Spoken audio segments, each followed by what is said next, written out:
चिल्लाने का कोई फायदा नहीं है नरेश। मैं जो भी तुम्हें बता रहा हूं उन सब चीजों की गांठ बांध लो। मुझे बस सच सुनना है। सिर्फ सच जैसा कुछ नहीं होता इस दुनिया में। बस सच के पहलू होते हैं। सबको अपने मतलब की चीज ही सच लगती है। जैसे तुम्हें सिर्फ उस डायरी के आखिरी पन्ने के सच से ही मतलब है। तुमने ठीक से देखा है इसे? पकड़ो, पलटो इसके पन्नों को। इस पर तो काफी सारे लोगों के नाम लिखे हुए हैं, पर इन सब का क्या मतलब है? इस डायरी पर जिसका भी नाम लिखा है वो सभी लोग मेरी जिंदगी में किसी ना किसी पल पर बहुत अजीज रहे हैं। कुछ के मेरे ऊपर एहसान है और कुछ लोगों पर मैंने एहसान किया है। तो मेरे पिता, उनको आप कैसे जानते थे? उनका कौन सा एहसान था आप पर, या फिर आपने कोई एहसान किया था उन पर? दोनों। तुम्हारे पिता से मेरा जो रिश्ता था वो इन सबसे खास था। आखिर ऐसा क्या किया है मेरे पिता ने आपके लिए? बताइए मुझे। मैंने तुमसे कहा ना, वो जानने के लिए तुम्हें मेरी सारी कहानियों को सुनना और समझना होगा। इन सब का कनेक्शन है नरेश, तुमसे, मुझसे और तुम्हारे पिता से भी। पर कब तक ये सिलसिला ऐसे ही चलता रहेगा? कुछ वक्त और सब्र रखो। मेरे सब्र का बांध टूट रहा है प्रोफेसर। यकीन मानो नरेश, मुझे ज्यादा जल्दी है तुम्हें सच तक ले जाने की, पर हर चीज को करने की एक प्रक्रिया होती है। कुछ नियम होते हैं और इनका पालन करना जरूरी है। एक तो आप ये पहेलियां बुझाना बंद कीजिए, मैं तंग आ चुका हूं। पहेलियां नहीं बुझा रहा हूं, मैं तुम्हें अगली कहानी की ओर ले जा रहा हूं। हम हमेशा सोचते हैं कि जब भी किसी बाहरी दुनिया की शक्ति और इंसान का सामना होता है तो इस लड़ाई में मासूम हमेशा इंसान ही होता है, जबकि हर बार ऐसा नहीं होता है। मतलब? समझाता हूं। मेरा काम मुझे पैसे तो नहीं पर नाम जरूर दिला रहा था। लोग मुझे जानने लगे थे, मेरे काम को जानने लगे थे। मुझे अक्सर लोगों के फोन्स आते जिनमें लोग अपनी दिक्कतें साझा करते हैं। ज्यादातर मामलों में वो कोई भूत या प्रेत नहीं बल्कि वहम ही होता था, पर कभी कभी चीजें थोड़ी अलग हो जाती थी। एक बार मुझे एक ऐसा ही फोन आया। Hello, professor Ramachari speaking. Hello ji, मैंने सुना है आप भूत प्रेत। जी कहिए।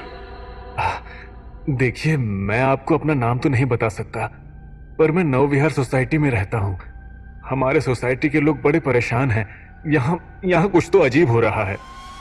अजीब से आपका क्या मतलब है? ऐसी चीजें हो रही हैं जिसका कोई सर पैर ही नहीं है। चीखने चिल्लाने की आवाजें रात भर पूरी सोसाइटी में गूंजती हैं।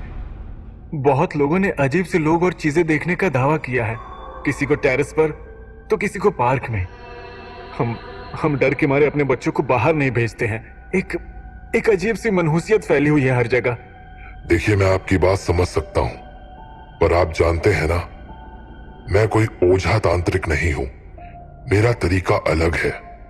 मैं आपके बारे में सब जानता हूं। यकीन मानिए, हम हर जगह से हार चुके हैं। अब और डर डर के नहीं रह सकते हम यहाँ, और ना ही इस जगह को छोड़कर जा सकते हैं। अब आप ही हैं जो हमारी मदद कर सकते हैं। रोजी नगर, नवविहार कॉलोनी, सेक्टर 3। ठीक है, मैं देखता हूं मैं क्या कर सकता हूं। सर, एक जरूरी बात। हाँ कहिए। अब हम लोगों को शक है कि ये सब किसी के कारण हो रहा है। अच्छा, तो कौन है वो? अब हमारे ही सोसाइटी के हाउस नंबर 16 में एक औरत रहती है, अकेली। हमें लगता है कि इस फसाद की जड़ वही है। उसी ने कुछ उल्टा सीधा किया है। ये आवाजें ज्यादातर उसी के घर से आती हैं। हमारे छोटे छोटे बच्चे हैं, खुदा न खास्ता उसने इन्हें कुछ। सर आप प्लीज कुछ कीजिए। नहीं नहीं, ऐसा कुछ नहीं होगा। आप टेंशन मत लीजिए, मैं करता हूं। ठीक है, शुक्रिया। मैं आपको काम पूरा होने के बाद कहूंगा। आपसे बहुत उम्मीदें हैं हमें। जरूर। वैसे आपको ये मेरा नंबर कहां से? बस इतना कहकर उस आदमी ने फोन रख दिया उस फोन के बाद से मेरे दिमाग में उसकी कही हुई बातें घूमने लगी। मुझे लगा कि कोई मजाक भी कर सकता है, पर फिर भी मैं इस बात को वेरीफाई करने के लिए खुद उसकी बताई हुई जगह पर पहुंच गया। और वहां कदम रखते ही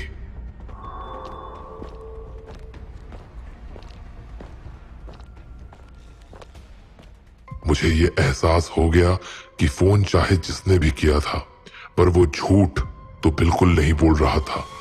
ये बात आपको वहां पहुंचते ही कैसे पता चल गई? There was something very wrong about that place. काफी नेगेटिविटी थी उस जगह। ऐसा लग रहा था जैसे मातम पसरा हुआ हो। सुनसान सड़कें और अजीब सा सन्नाटा। दिन के उजाले में भी ऐसा लग रहा था जैसे ना जाने कितना ज्यादा वक्त हो गया हो कि कोई बाहर निकल ही नहीं रहा था। मैं अभी वहां घूम ही रहा था कि मेरी नजर पड़ी हाउस नंबर 16 पर। मैंने अपने कदम उस घर की तरफ बढ़ाए। ये लॉन तो पूरा गंदा हो रखा है। ऐसा लग रहा है जैसे महीनों हो गए हों किसी ने यहां की घास नहीं काटी हो। ये देखो, पूरा गार्डन गंदा है, बस ये कुछ फूल। ऐसा लग रहा है जैसे इन्हें अभी अभी जमीन में डाला गया हो। पर जो भी हो, इस बरामदे के अंदर आते ही मुझे घुटन सी हो रही है। कुछ तो गलत है यहां, बहुत ज्यादा गलत।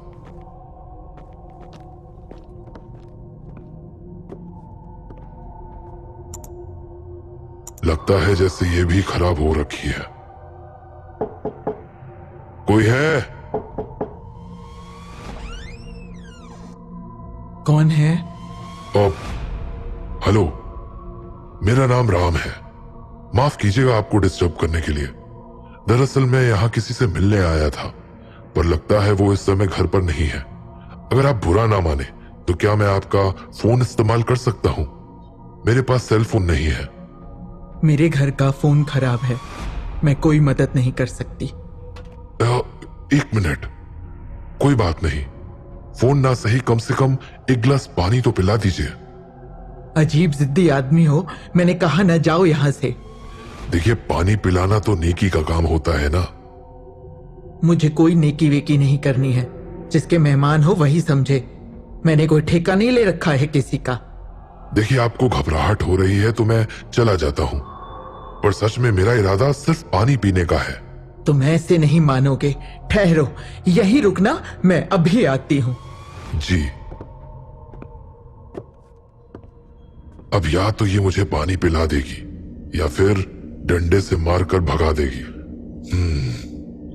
अंदर इतना अंधेरा क्यों है? और ये अजीब सी स्मेल कैसी है? काफी हार्ड स्मेल है। ये औरत कुछ तो उल्टी खिचड़ी पका रही है अपने घर में। मुझे अंदर जाने का कोई तरीका निकालना होगा। ऐसे काम नहीं बनेगा।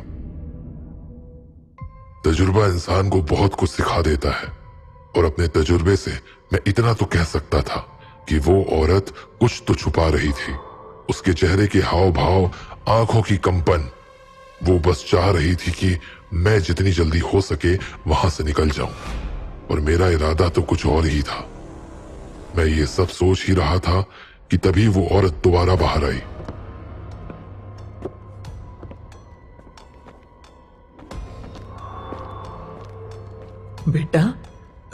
बेटा तुम अंदर क्यों नहीं आ जाते?